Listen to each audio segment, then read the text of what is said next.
Bueno, pues vamos a ver qué está pasando en Estados Unidos, cómo es el proceso electoral en Estados Unidos. Es un abismo, es una diferencia enorme en todos los aspectos, en todos los detalles en Estados Unidos, donde posiblemente se estén contaminando de las prácticas que hacen en México, estos fraudes históricos que se han llevado a nuestro país, pues ya con algún presidente ya lo habían hecho, no me acuerdo qué presidentes, pero ahorita lo está repitiendo Donald Trump, que posiblemente le estén haciendo un fraude.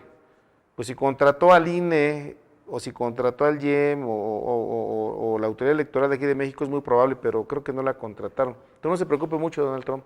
Vamos a ver cómo es el proceso electoral allá en Estados Unidos. Adelante. La pelea en las urnas entre el presidente y candidato republicano Donald Trump y el demócrata Joe Biden ha resultado tensa y reñida. Y para entender por qué, en este video te explicamos cómo se cuentan los votos en el sistema electoral estadounidense. Primero hay que recordar que en Estados Unidos la elección presidencial es indirecta. No se trata de quién obtuvo la mayor cantidad de votos, sino de quién alcanza la mayoría de electores de 270 del llamado colegio electoral. Es decir, no gana el candidato que obtiene la mayor cantidad de votos, sino el que logra alcanzar al menos 270 de los 538 votos electorales que tiene el llamado colegio electoral. ¿Y cómo funciona? Cada estado tiene un número de votos en este colegio electoral en base a su población. El que más tiene, por ejemplo, es California con 55.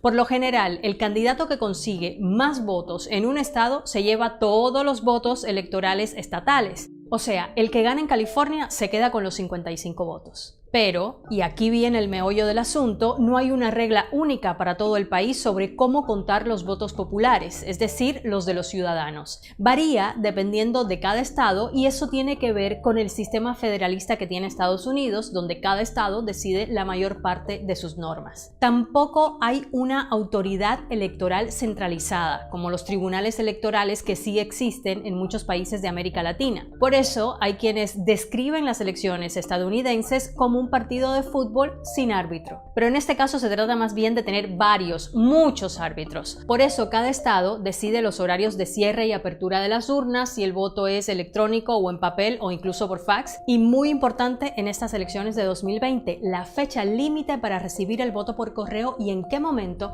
se comienzan a contar esos votos, que dado su histórico volumen en estos comicios se volvieron protagonistas. Y es que por la pandemia se impulsó este tipo de voto para evitar las aglomeraciones el día de la votación. Pero en un momento de tanta polarización que vive Estados Unidos, el voto por correo también se politizó. Biden, que pide cumplir con las recomendaciones de los científicos para evitar contagios, llamó a sus seguidores a votar y hacerlo de manera anticipada. Mientras Trump dijo desde el inicio que el voto por correo lleva al fraude, aunque no hay ninguna evidencia de ello. Además, ambos disputaron las reglas del juego en diferentes estados para extender o limitar la fecha límite para recibir el voto por correo. Resumiendo, ha habido tantos votos por correo y tantas reglas para contarlos que la publicación de resultados en algunos estados se ralentizó. Por ejemplo, Florida comenzó a contar los votos por correo 40 días antes del 3 de noviembre y publicaron la mayoría de resultados esa misma noche. Pero en Michigan, Pensilvania y Wisconsin no pudieron comenzar el conteo de ese voto hasta el día mismo de las elecciones. ¿Y cómo se determina el ganador? Bueno, cada estado va publicando resultados que son iniciales. La totalidad del conteo suele conocerse varios días o semanas después del día de las elecciones. No solo ocurre en estas elecciones, sino siempre. Tradicionalmente, y al no haber una autoridad electoral nacional, son los principales medios de comunicación los que hacen proyecciones de ganador en cada estado.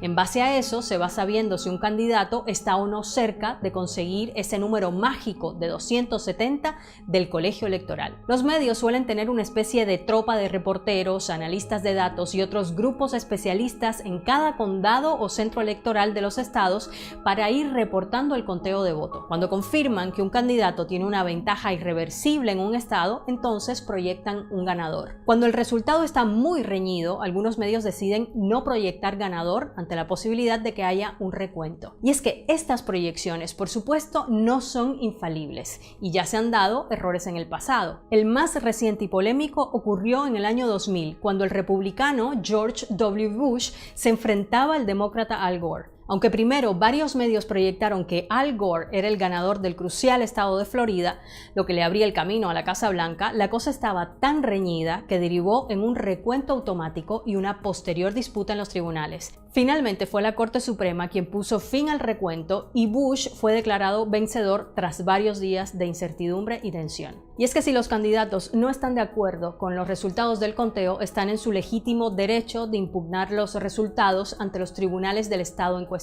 Si no están de acuerdo con el veredicto, entonces también pueden apelar a la Corte Suprema de Justicia, la última instancia judicial en Estados Unidos. Aunque este no es un proceso común y para que la Corte Suprema dirima, tiene que tratarse de un caso que implique una presunta violación constitucional. Por todo esto, unas elecciones tan reñidas como estas pueden convertirse en una larga batalla en los tribunales. Mientras Estados Unidos sigue contando votos, los ojos del mundo están pendientes de cómo terminará una de las batallas por la presidencia más intensa de los últimos años.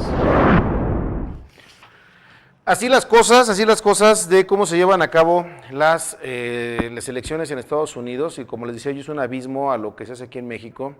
Cada país obviamente tiene sus métodos. Ahorita es el tema, porque pues siempre el cambio de presidente de Estados Unidos afecta las relaciones en México. Vamos a esperar, faltan unos días, hay mucha ventaja por parte de John Biden. Dice Trump que no, pero falta por verse todavía cómo se va a llevar, bueno, qué resultados va a tener todo esto.